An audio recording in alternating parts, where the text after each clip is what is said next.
This is Rising from the Shadows.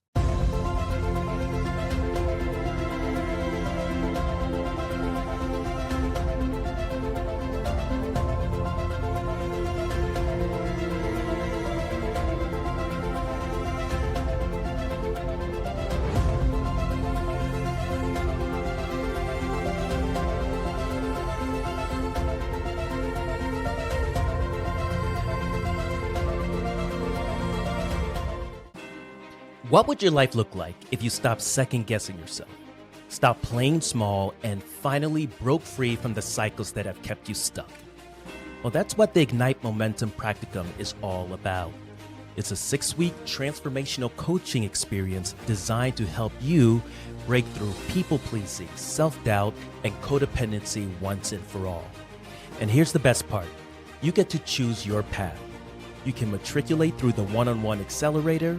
It's private, high-touch coaching, you and me one-on-one.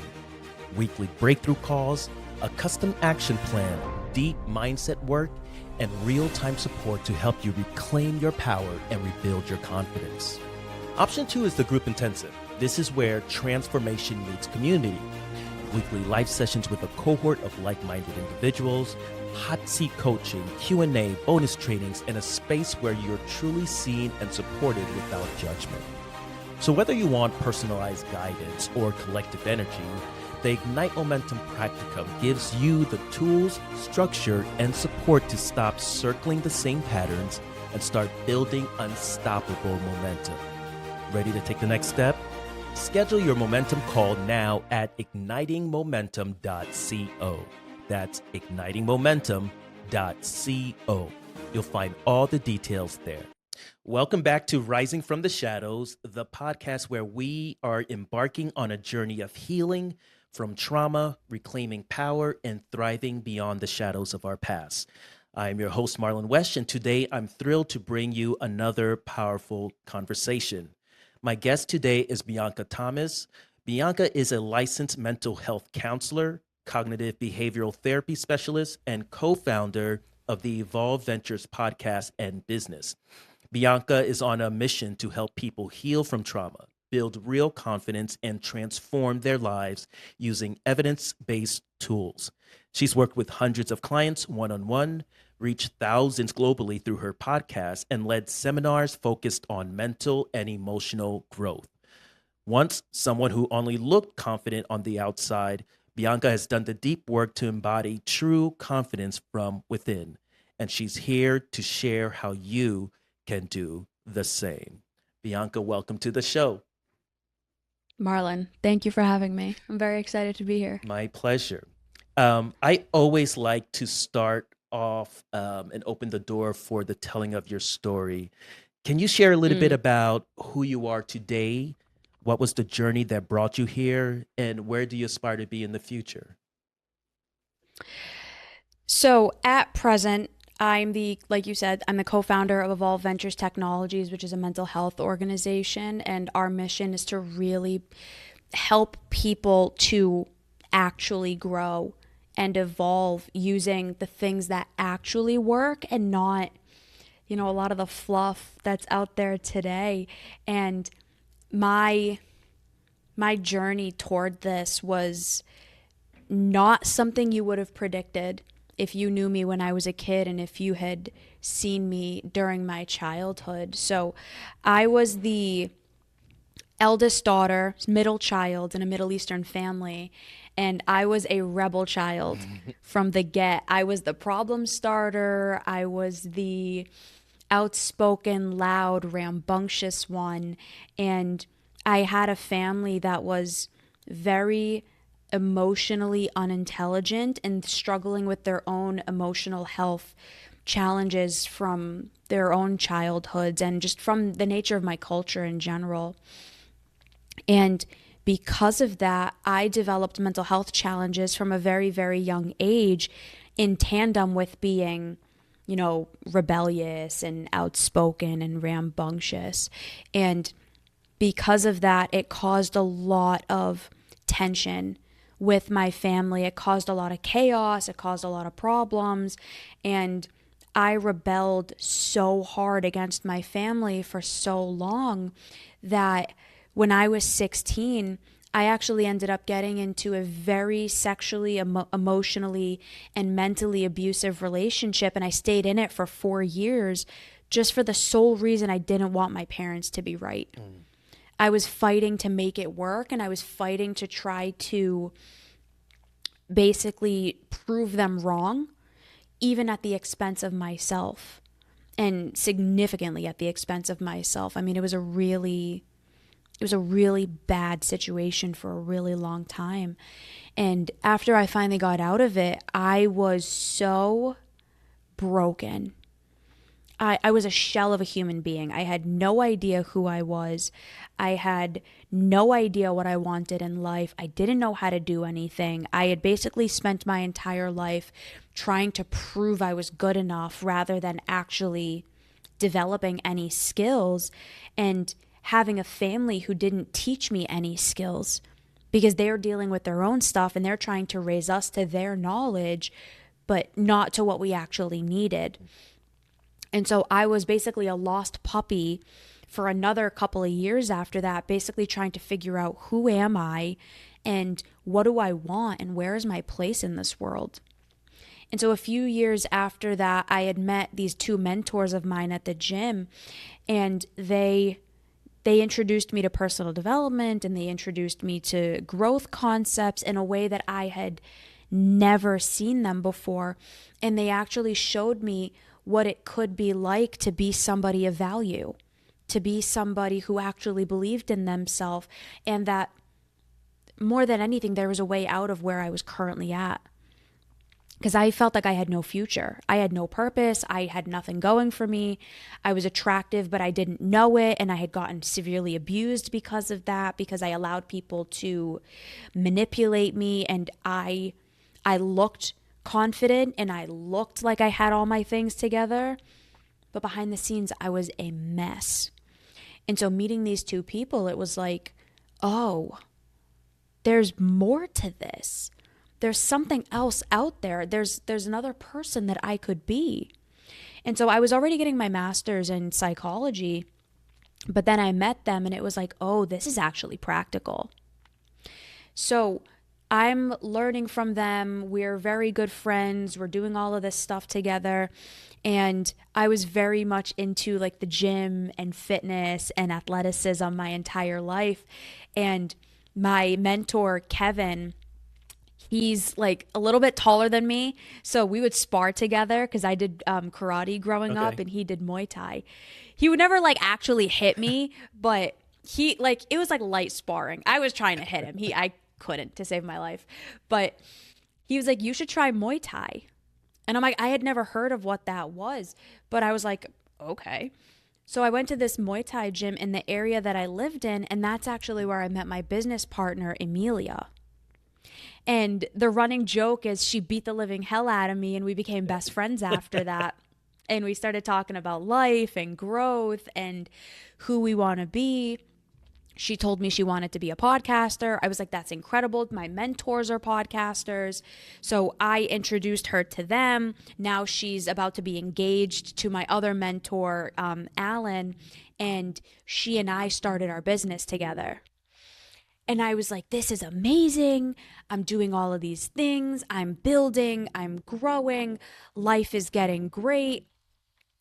But now I have all of these responsibilities on me. So we start the podcast, the pandemic hits, we're trying to start our business. We have a 7-person team. I'm working as a mental health counselor now. And all of the work that I never did finally caught up to me. I was sabotaging my life. I was working really hard, but like I couldn't keep up, and I was pretending that I could. And I was saying I could do things that I couldn't actually do. And I was putting on this really big facade like I knew what I was doing, because I just met these people that I know are going to radically change my life. And I was like, I can't show them how bad I actually am. I can't let anyone see how incompetent I actually am. And so what do? You pretend. And it got to a point where my business partner sat me down and she's like, B, I love you so much. And I want to do this mission with you. I can't imagine doing this without you. But you're not ready for this. You're not ready to actually be 50-50 business partners with me the way that I need you to be. And I want you to be. I want you to get there. And so I'm going to give you a couple of options. We can either call it quits right now. We'll go our separate ways. No harm, no foul. I will still love you, but I'm going to love you from afar. Or we can take a step back and you can go actually grow and go do the inner work that you never did. You started to, but there's still so much you haven't done yet. And we can rebuild up back to that point. And I was devastated because it was like this thing that I was running away from my whole life, this feeling that I'm not good enough. It finally hit. It finally became real. I'm found out I'm not good enough. And I had this moment and it's like, okay, what are you going to do with this? You can either succumb to this, prove to yourself that you never were good enough and villainize her and make her a terrible person and go your separate ways and that's it. Or you can take this step. And that's what I did because I knew that I wanted this more than anything. And I knew that if I just put in the work, I can get there. And so for the last couple of years, that's exactly what I did. It's been about 1.5 years. I've grown and I've been in therapy and I've done the work and I've changed and grown and evolved so much to the point where now I am a speaker and I do this.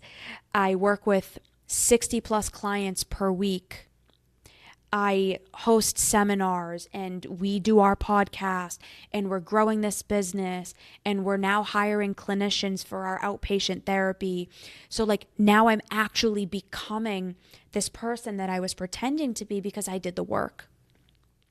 And that's why, this is part of the reason why I started coming on shows was to really share that it kind of doesn't matter where you start. It doesn't matter how not good enough you think you are.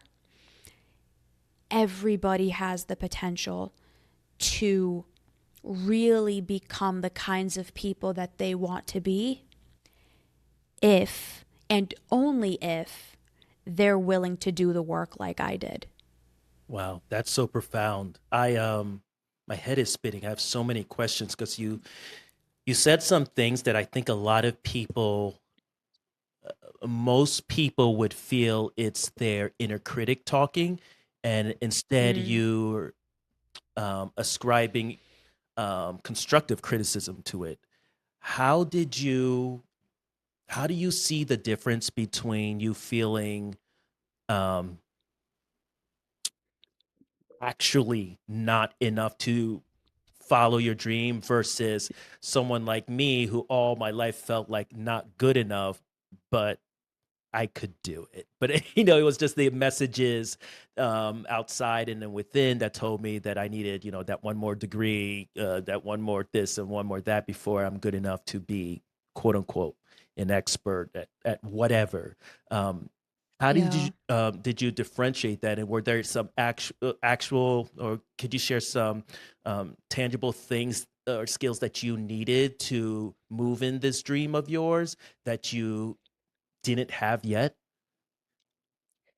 There's a massive difference between internally as a person not feeling good enough and then just not being good enough based on the skills that you're trying to acquire. So a lot of people have this narrative that they're not good enough as a person, and then that is the externalization of they're not good enough for anything. They're not smart enough, they're not capable, they're not pretty enough, they're not this, they're not that. So it's two different kinds of enoughness. And for the first half, so I'm 30. For the first 26 7 years of my life. It was the I'm not good enough internally as a person. And that was a lot of the work that I had to do when my business partner and I kind of took a step back a little bit, because I was developing these external skills, but I didn't work on that inner enoughness that would then let me build those skills even more. Does that make It sense? does, but like, what skills are you talking about? Because obviously you were trained at this part, and you know you were doing your master's in Hmm. psychology, and I'm sure you know you obviously had to go through all your clinical hours, and you know Yeah. sit for the state exams and all of that. And throughout that entire process, you're saying that you didn't feel you had the skills to be what, a clinician, or I just didn't feel enough as a person. Like my core belief, so in cognitive behavioral therapy, there's this idea that everything we are and everything we aren't is based on these beliefs that we have about ourselves. So everything we do and don't do, everything we say and don't say, everything we think and don't think is ultimately based on the beliefs that we have about who we are. mm, And so my inherent core belief, the story I told myself about myself, was just as a person, I wasn't enough. And because I didn't feel enough, I wasn't able or willing to really challenge I myself see. to go out there and then build any of these skills that I would have needed for the role of co founder and Mm, mm. COO of the organization that I had co started. So, like, leadership and business and financial literacy and how to run a team and computer skills and some of these other external skills that they are skills that you can learn. But because I, as a person, just felt like I was defective and like I was broken and like there was something wrong with me, I wasn't able to challenge myself to See. then You build didn't feel like those worth even skills. trying because you were not. I see, I 100%. see, I see. Yeah, that totally makes sense. And I can relate to that in a large part. Um, for me, it kind of made me pivot out of the career I was in before, because um, Mm, I wasn't good enough, because I truly didn't like it. It was very much, you know, first generation immigrant. You have to have a job that sounds important, right? Like, so, oh, I'm going to be yeah. a financial advisor, and what I realized I was really good at was business building. I was great at marketing. I Mm, was great at telling, stories, if you will, through sales, through marketing, through content creation. But when I actually had the clients, it sucked. It was like, wait, I got to actually work now. Um, and it came to a point where it's like, I actually don't want to get more knowledge in this area, because it's not for me, right? Like, I could yeah. have sat for the CFA, and all other things that would make me more competent, specifically in investment management. Like, I was really good at making plans and things like that, but it was like the investment. It was a very quant part that I wasn't good enough, and I didn't care to get better enough, because it wasn't for me. Um, and so it forced me to, like, pivot. Like, you need to lean into what you are good enough, and what you will put that energy Yeah. into learning. That's such a profound realization, and how it drove you to gather the skills you needed to complete, or to go after your dream. And for me, it was to pivot out of what I was doing to go after my dream. Yeah. Um, it's been my experience that reclaiming a sense of power is not just about, like, taking control. It's about rediscovering the parts of you that Mm. we thought were lost. In your journey to becoming, um, what were some actions that you took that help you rebuild your sense of self-worth and create a space where you felt grounded?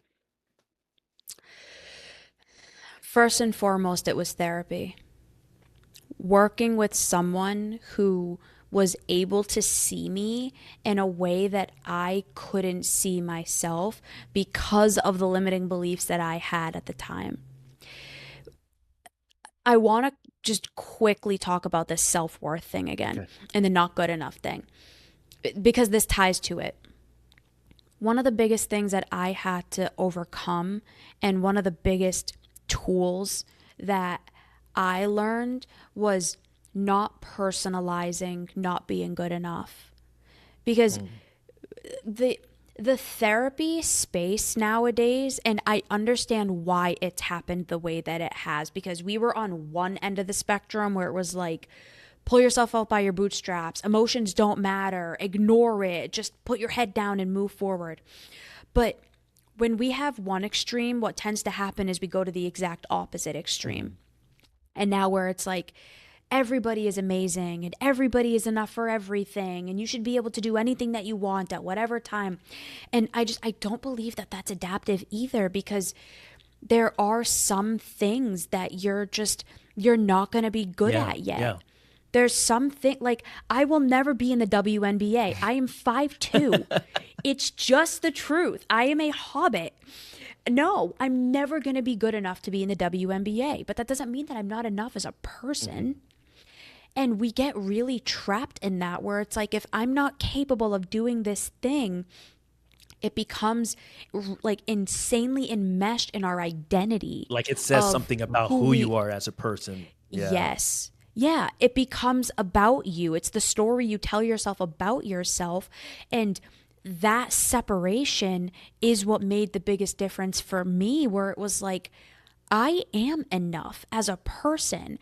Like, there's nothing that I have to do or become or be or have in order to intrinsically and spiritually be enough. But there's these things that I want in life. I want to be a very successful therapist. I want to be the COO of a multi-million-dollar, future billion-dollar mental health organization. Yeah, you're not good enough for that yet. Not because me as a person, I am not enough, because I just don't have the skills yet. And if you can separate those two and understand my value is me and who I am and the character traits that I have, I am enough. And there's these things outside in my life that I want, that bring meaning to me, that I don't have the skills yet. Let me go develop them. That was a lot of the work that I had to do, where it was healing from trauma and healing from shame-based narratives and rebuilding relationships and learning how to have healthy relationships again, and learning how to feel enough as a human being and not pretending to be confident, but actually cultivating the tangible skills of confidence, not external success skills, but like internal success skills that make a person feel as though they are enough to then go pursue all the external things that they want. So it was like basically rebuilding myself from the ground up. And that's exactly what I do with my clients. Like, the majority of my clients that come to see me, they've had significant trauma, or they're just deeply unhappy and unfulfilled in their life. And it's like, okay, let's look at what your life has been up to this point. Let's look at who you are and what you've done and what you've told yourself about yourself and the situations that you've been put in as a result of that, and why. And then let's kind of break it apart and let's rebuild from there. And it's the uncomfortable work that a lot of people don't like doing, because we want to believe that if I just get the next thing, I'm going to feel better. And when we get the next thing, we don't feel better. And it's like, oh, okay, I guess it wasn't that, but this thing, that's going to be the one. The next degree, the next car, the next whatever. Like there's this joke in my within my friend group about my culture, because I'm Middle Eastern, so it's doctor, lawyer, Yeah. engineer, failure. In a lot of ethnic cultures, that's it. Yeah. I have a lot of African clients, I have a lot of European clients, I have I'm Haitian, so I know clients what you're from talking. you're either a doctor, you're a lawyer, you're an engineer, or you're a failure. It's like you get to pick your Right. poison. Which one do you want? And we really believe that that is what makes a meaningful, purposeful life. And the truth is, it's not. Because how many people are doctor, lawyer, engineer, successful, whatever, and they're deeply miserable and deeply unfulfilled? And how many of them end up completing suicide, Yeah. or get addicted to substances, or cheat on their spouse, or engage in self-harming behavior? It's not what you have that makes you this really holistically well person. It's your values, it's who you are, it's the person you become, and then the work you do in the world, whether it's your actual job or whatever else, just meaningful activities. It's that makes an amazing, happy, holistic life. And that's what I had to figure out. And that's what I help my clients figure out. Oh, wow. Oh, wow. And as you're describing that, the thought that's coming to me is, and something that I've struggled with to a large degree, and a little less, but still now, is kind of flexibility Yeah. in my thinking. I'm a vision board type of person, right? And I can get um, fixated on the actual image that's on my board, that what I desire looks like this, versus Mm-hmm. the meaning that's beyond it, and kind of realizing if I that I just need a little more flexibility in my thinking, so I don't personalize, quote unquote, the failures, but look at them more as you mentioned, like acquiring the skills that I need in order to do this. Like, I want to be, Tony Robbins level motivational speaker. I'm not there yet. I don't have the audience. I don't have the resources as of yet. I think part of it is putting in the work, committing to thought leadership, and putting your thoughts out, not what people want to hear, but what you truly believe, and all of that. And that's a Yeah. long process. It's not going to happen overnight. Um, and for me, just falling in love with the process versus the destination has helped immensely, with that, and also my actual confidence, knowing that I just need to put the reps in to be the Right. confident. I listened to earlier episodes, and then I listen to episodes now, and I'm like, oh wow, I'm like much better at this, and there's so much better I need to get. But just even the questions that I asked, and just having to stick to the script, and all of that, your confidence grows at just doing it over and over again. And Right. that definitely, I can relate to that a lot. Um, as you It's oh, go ahead. I just want to add to that. It's also the meaning that you have assigned to it. Because you don't have to answer this question, but like hypothetically, theoretically, why do you want to be a Tony Robbins level speaker? Like, what's the reason behind that? What's the story you've told yourself about why you want that, and what it's going to do for your life, and who is it going to make you become? Most of us are pursuing things because, and I'm not saying that No, this is I'll answer the your question case. too. I'm using your example, Let's do a little but I'm therapy. I'm talking more I'm just talking more like theoretically. Most of us want things because of what we think it's going to mean about us if we get it, and not because it's actually the thing that we want. It's like, why does someone want a six pack? They don't want the work that goes into getting six pack Absolutely not. abs. They don't want the effort. They want the significance of saying I have it. It's like, okay, you have it. Now what? Let's say I can go get you surgery right now. Now what? It doesn't mean anything. It's the effort that you put into the things that you are doing that actually cultivates a deep sense of meaning, a deep sense of flourishing and fulfillment.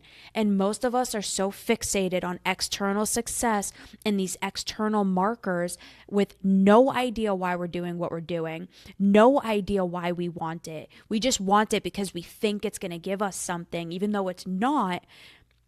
And then we play this losing game of never actually getting it and feeling miserable. But it's not because, and then we assume it's because we're not enough. It's like, it's not because you're not enough. You're aiming at the wrong thing. If I told myself that my life is only enough if I was in the WNBA, I would have a miserable life because it's not going to happen. Genetically, biologically, it is not going to happen. I don't have the skills. I don't have the height. I don't have the capability. It's just not going to happen. So if I then tell myself a narrative, oh my God, I'm just not enough, then what?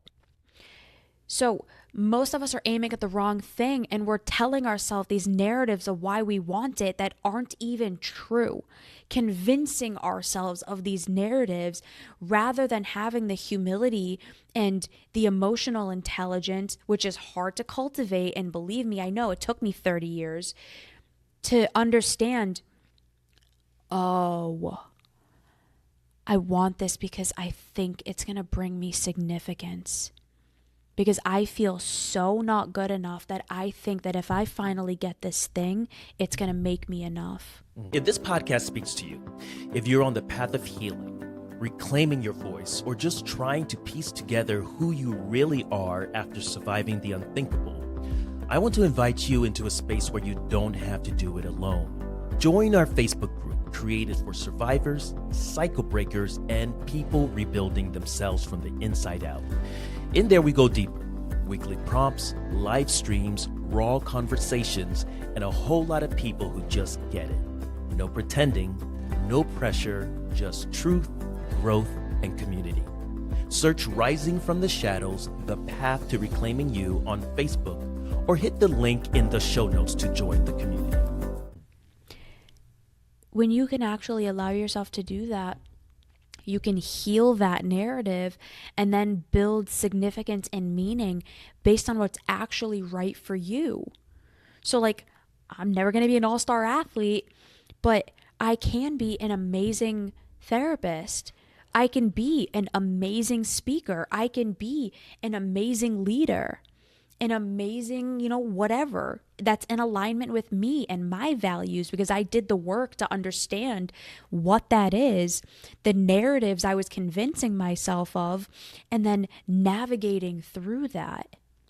But it's hard and it sucks and nobody wants to do it. But if you actually give yourself the permission to do that, you can actually have a magnificent life. And it doesn't matter what age you are. I've worked with people as young as 13 and as old as 80.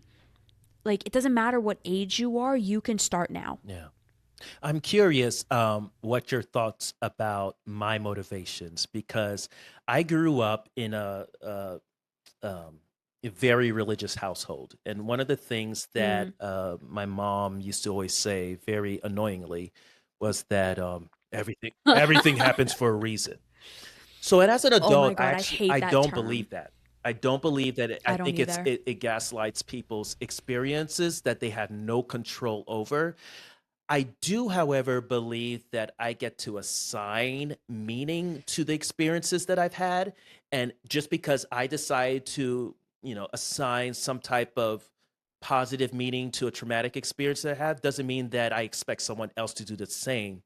Um, Right. my motivation behind my career goals is I'm looking to assign meaning to all the horrific things that happened to me that I've been able to courageously push through, not just push to the side, but push through, heal through, grow through, to just be a hope for someone that they could too, right? Like not that because I did it, you can too, but just like a hope.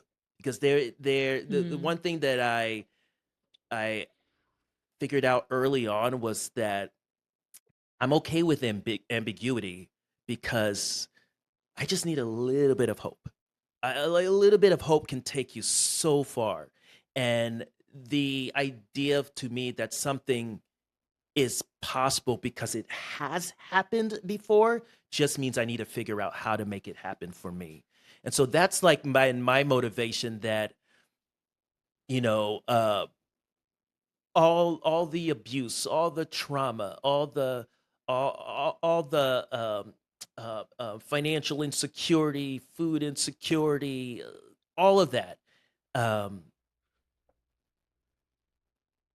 that the fact that I was able to move through that, maybe somebody will think that I just need to figure out how to do it for me. There's some resources out there, and I need to Mm. figure out how to do it. So in one way, like, there's certainly, like, I want to have a career that feels meaningful and that I can look back and be proud of. Um, and I'm sure there's egos tied up with that too. But ultimately, for me, it's like I would like my suffering to have not been for nothing. Does that make sense? That makes perfect sense. The one question that I have is, does it have to be to that significant level of success in order for your suffering to mean something? That's a good question. I think what I'm looking for is a commensurate amount of victory, if you will, for the amount of pain. What is what do you feel like that's going to do for you? Like, you get the success, you get all of the accolades. What's the story you're telling yourself about what that then means? Like, let's say you get $100 million from your efforts and you are reaching millions of people and all of that stuff. And I'm just using you as the No, case no, example. Like, to anyone watching and listening to this, I want you answering these questions for yourself. But you offered yeah, yourself no, as no. I'm the like as very the test interested. Yes. subject. So, So for me, what it means is that it's worth doing hard things, because I've always been able to do hard things, um, but not just for the sake of doing hard things, because I think there's something better out there. So for me, it just represents that, like, the reward for being true to yourself, the reward, for vulnerability, for authenticity, for mm, a quote unquote being noble in a world that is viciously manipulative, dishonest, unkind to people, whether it's your family unit, friends, romantic partners, at the workplace, and a society that I feel encourages people to become more cruel so they can survive in society. mm. Um, for me, it represents that it's worth doing the hard thing and living with the heart that's true, versus succumbing to the I'm a step on you so I can just survive. The one concern that I have with that is, what happens if you don't get the goal? What does that mean about your suffering and your pain then? Does it mean that all of your effort wasn't worth it and your suffering was for nothing? Because a lot of people also fall into that trap, and believe me, so did I, where it was like, when I have this thing, it will all have been for something. It wasn't for nothing. This actually gives my life meaning now. And we give our life and our trauma and our suffering meaning through the narratives that we tell ourselves. And if your suffering only means something if you have Tony Robbins level success, that has the potential for, honestly, catastrophe. Because if you don't get it, then what? That's where a lot of people end up in really dire Mhm. situations where it's like, my entire life is predicated on this one thing. Well, that's why I think And then it's I got it and important it, to fall in love with the journey. I think that was the huge shift that I had. That yes, I have these mm, goals, and that's what I was mentioning about kind of having more flexibility in my thinking about my vision board, um, yeah. because I'm now able to observe magic along the way. Like, oh wow, like this thing happened. I met this Mm. person, I had this conversation. Um, what I said, what mattered to this person. I had I wouldn't even call her a friend. When I met her probably like 20 years ago, I think she was uh dating someone in my unit. I was a Marine. And then so we must have come across at like a Marine Corps birthday ball or something to that nature. A few weeks ago, and she follows me on TikTok. She DMs me a few weeks ago and tells me that like, thank you for being kind to me in a time that was like so hard. And I'm like, what are you talking about? I was like, how was that? And I don't remember these interactions. Um, but that meant so much. That felt like, I've always believed that my gift was in my voice, and kind of felt embarrassed that I felt very strongly about that, like, that's egotistical or what have you. But time and time again, um, Yeah. I find great fulfillment when I've been able to use my words to show people that they can use their words as well and their voice. And I feel compelled, like it's something I need to do. Um, and so even I don't, let's say I don't reach that level, but being able to observe the magic along the way, I think that's a life well lived. It's a beautiful reframe. We all have to develop a life that matters to us based on who we actually are. And like I said in the beginning, most people are trying to live a life that they didn't decide and that they're not actually fully in alignment with, but they're doing it because they believe that it's going to get them something. On a subconscious or an unconscious level, they're hoping that this is going to take away my pain. This is going to finally be the thing that makes me mean something. This is going to be the thing that finally makes me good enough. And most people are trapped by that. And so what the work really entails is understanding, why does that have to be the story? Mm-hmm. So for me, one of the biggest stories that I had was, I'm only enough if somebody loves me. Well, it's like, okay, Yeah. let's unpack that. Why? Why does somebody else choosing you mean that you are then enough? And it's like, because only people who are enough are chosen. And then you go even deeper. Okay, well, why is that true? Well, what makes that true? Well, what's not enough about you? And then Why you do unpack, they get okay, to well, choose you? Why don't you get to choose? 100%. And then you dive into, okay, what are the habits and the beliefs and the tendencies and the patterns that you kept repeating? And it's like, oh, that was fun. Yeah. This thing and that thing and this thing and that thing and all of these experiences that I believed were because of this narrative, it actually was something completely different. It was actually the opposite. I was enough, but because I didn't believe it, I kept getting into these maladaptive, harmful, destructive situations.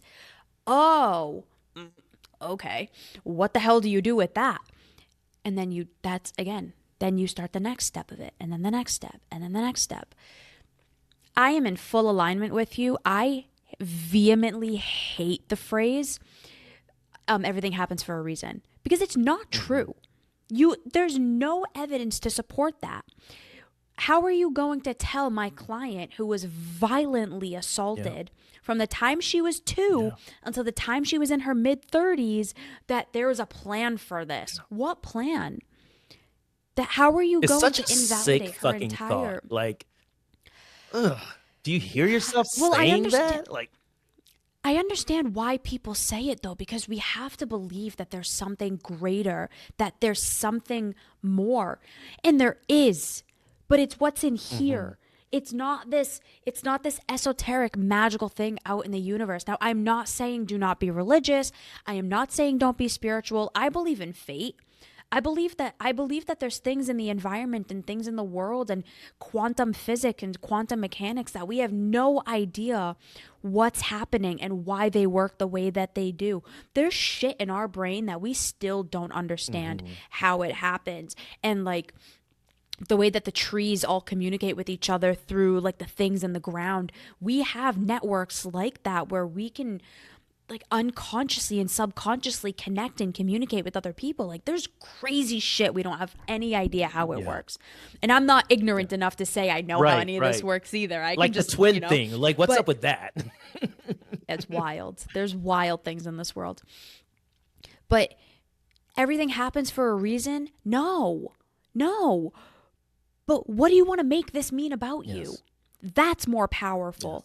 This thing happened to me. Do I want to externalize my life to some outside thing? A lot of people do because it's easier and it's safer. Because if you're listening to this and you've got a story to tell, whether it's your personal story of healing and reclaiming your voice or rising from rock bottom, or you're a professional with powerful insight into trauma, identity, resilience, or transformation, then I want to hear from you. Rising from the Shadows is more than just a podcast. It's a space where truth is honored, power is reclaimed, and stories heal. If you have something to share that could empower others to stop shrinking and start rising, I'd love for you to apply to be a guest on the show. Just head to tellmystory.risingfromtheshadows.com to submit your application. Let's rise together, one voice, one breakthrough, one story at a time. That I don't have to take control over it. And believe me, I did that too. But the real power in your life, the person that you admire the most, for everybody listening to this or watching this, I want you to think about the person that you admire the most. Where is their control? Do they have an internal locus of control, meaning I am in control of the outcomes of my life? Or is it an external locus of control where all of this is happening to me and I can't do anything about it? I would bet money on the fact that they have an internal locus of control, that my life is in my hands and I can't control what happens in the world, but I can do my damn best to control what I do and what I think and what I believe. And therefore what I feel in the aftermath. And that's what I did because I was a victim. I had the most victim mentality you would ever imagine. Everything was everybody else's fault. And I was a helpless victim that wasn't capable of doing anything. And life humbled the shit out of me. And then it was like, okay, you have a choice here. You can either develop the internal locus of control and all of the inner skills to prove to yourself that you have the power over your own damn life, or you can be a victim. And I don't want to be a victim. I've been victimized, but I don't identify as a victim. I live in America, one of the most abundant countries in the world. I have, so much access to so much. I have a say. And not everybody has the same circumstances and not everybody has the same situations. That's not what counts. What counts is, do you have a healthy brain? Are you capable to any regard? Yes? Cool. Then you can do something. That's real confidence. That is real empowerment. Those are the people that we admire the most. I adore Tony Robbins. He is the epitome of that. He had the ever-loving shit beaten out of him. He was assaulted like you couldn't imagine by his own mother. And he had to figure it out because what was he going to do? And he developed that mindset. Okay, if this is what life is going to be, then I'm going to learn and I'm going to build and I'm going to grow and I'm going to become everything to get out of this. And he did. And now he helps millions of people. We're having a conversation about him. He'll never know about it. That's awesome. Not because something magical happened, but because he did it.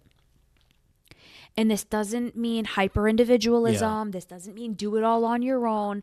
This means use your resources adaptively and intelligently. Use the people around you. Build the skills within. That is a deeply meaningful life. That is such, that was said so beautiful and such a holistic view on it. And I mean, there's there's so much. It's hard to make a point, and at least for me, the way my brain comes, because I always want to, um, um, what's the word? Uh, oh my god, I'm losing my brain. Couch it with like other things like, but this and this and this, like there's so many variables that go into it. But the one thing that you said that I loved is you said, do you have a capable brain? Is like yes, then you can do something, and there's so much power in that something. Um, Yeah. you mentioned before about uh, how you found yourself in maladaptive situations because of what you went through and feeling powerless. One of the things I talk about a lot is the power of intuition, because I have always had a strong intuition, but because Mm. I was in the never being chosen experience, I thought there was something wrong with me, and there was and everybody else was at least okay, more better. I don't mean like richer, more beautiful, but just like in generally speaking, they have a better mental health state than I do.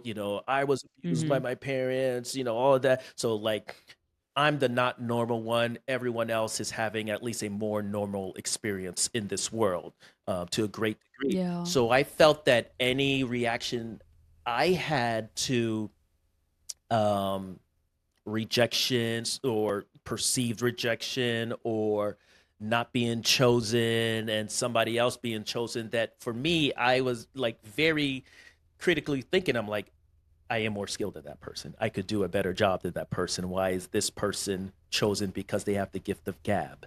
Um, and so I always felt that there was something that I needed to work on, and that shut down my intuition like you wouldn't believe. And I found myself in maladaptive relationships, always trying to be like, oh, this happened because you're not healthy enough yet to, you know, earn this or be in this relationship or earn the admiration of this person or what have you, or the affection of this person, so you need to keep working on it because they're arguably in a better position than you. What do you say Yeah. to your clients that um, love doing the work? They're reading all the books, they're watching all the YouTubes, they're down the rabbit hole on TikTok, and they really just need to trust themselves more. And it's not that they're as broken as they think they are. That's a trauma response.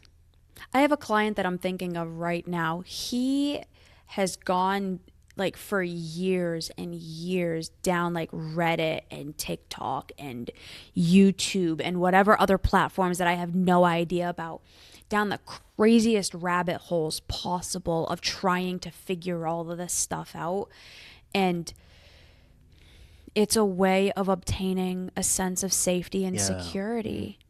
It's a way of trying to figure out, am I going to be safe in the world? Am I going to be okay? Are things going to work out for me? It's a trauma response. It's, this thing is going to happen. I am in danger. Let me go find safety. And for anyone who's done it, you realize this isn't actually making me feel safe. It's giving me a false sense of Hmm. security that I know, but it's like, okay, but are you executing on what you know? Are you actually working through this?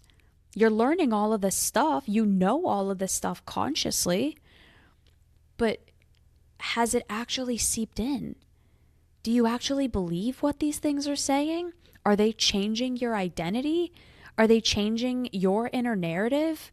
For most people, the answer is no. And that's how you end up developing that inner intuition. It's not running away from yourself. Because most people who do that, they're trying to run away from themselves. If I can get external certainty, then I won't have to deal with what's in here.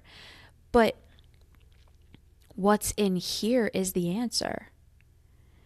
That's one of the biggest reasons why I was chasing relationships. It's like, that's finally going to make me feel Yeah. enough. It's like, good luck with that, buddy. Didn't work. And it came to a point where it's like, okay, I don't feel good enough. Now what?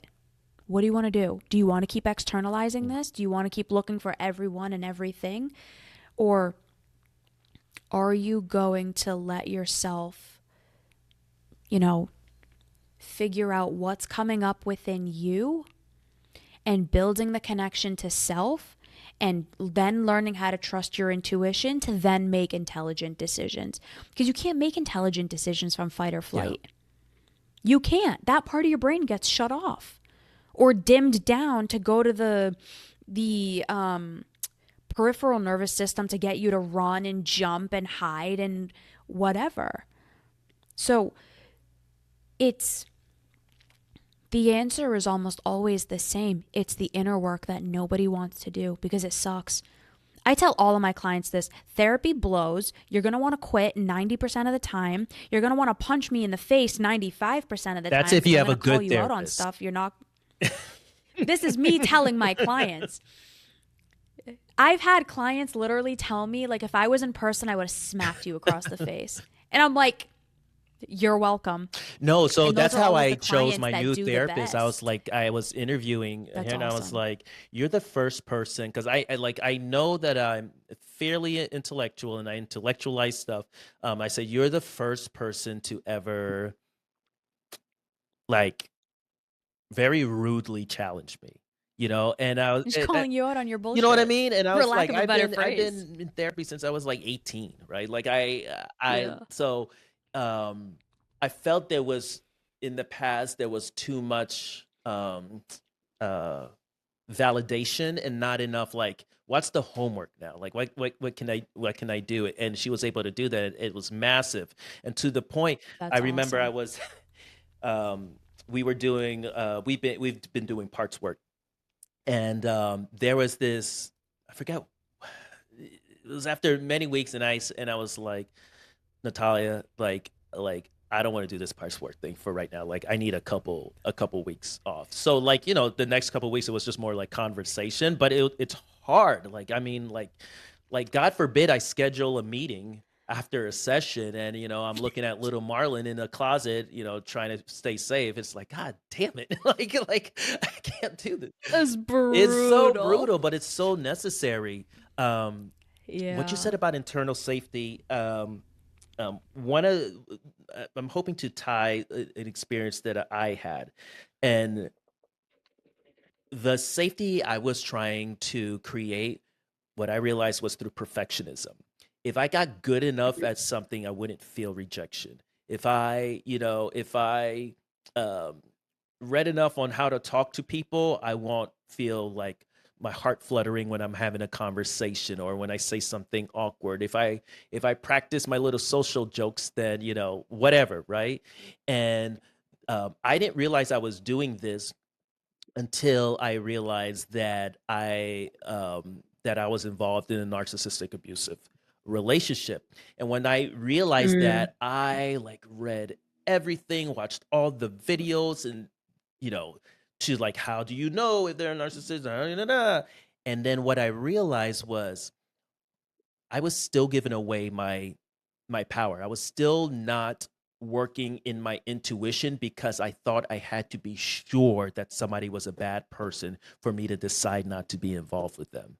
And it wasn't until I realized, I can make a mistake in my decisions, but as long as the decision I wanted to make, that's all that fucking matters. So I don't need to know if you have narcissistic qualities. If I don't like you, I don't want to be around you. You could be the best thing to slice bread, Barack Obama, in your community, and I just don't like the way you move in the world. That's okay. You're not for me. And that doesn't make me a bad person. Or if it does, who gives a fuck? You know, and that is where I earned my freedom, and like I really honed into my intuition that it had nothing to do about making the right decision. It was just about making a decision that was congruent to me. The amount of clients of mine that tell me that like I have to know for sure, because they don't trust themselves. They don't trust themselves to make decisions. They don't trust that what they're feeling is accurate. And so they stay in situations going through cognitive doom loops of trying to figure it out. and then just getting more and more abused over time would blow your mind. And what if I was just being did the too hard on same. the person? I'm just feeling critical, blah, blah, blah. I need to stop judging It's a trap. people. Yeah, it's a trap. It's a trap. Your body is trying to tell you something. Now, there's a difference between intuition and conditioning. Yes. We listen to our conditioning. We don't listen to our intuition. Our conditioning is, if I was, let's say I got attacked, right? I was walking down the street and I got attacked by, a large man. If I then believed that my intuition is now that, I would always listen when I saw a man and I was afraid. That's not intuition, that's conditioning. I became conditioned from this traumatic instance to be afraid. So what you do is you have to understand the difference between, is this my conditioning? Is this the story that I've been told over and over again? Or am I only thinking and feeling this because of a situation that I had that now shaped me? Or is this actually, to use parts language, is this true self trying to tell me that this isn't actually right for me? You can't do that without doing work. And for anyone watching and listening to this, the greatest gift you can ever give to yourself, and I know this is going to sound fluffy and Pollyanna, but it's just the truth. The greatest gift you can ever give to yourself is working with a really good therapist, because it will change your life forever. Whether it's me or somebody else, find a good therapist. They will change your life for the better. And that's not easy. There are not as many good ones out there as you would like to think. You got to interview people. Just like any job you have, there's some people that are really good at their jobs, some people that are not that great, but just pass the test. And that was my experience, really taking that into my own hands and saying this is going to work for me or this is not going to work for me. This has been awesome. If there's one lesson you'd want listeners to take away from your journey, what would it be?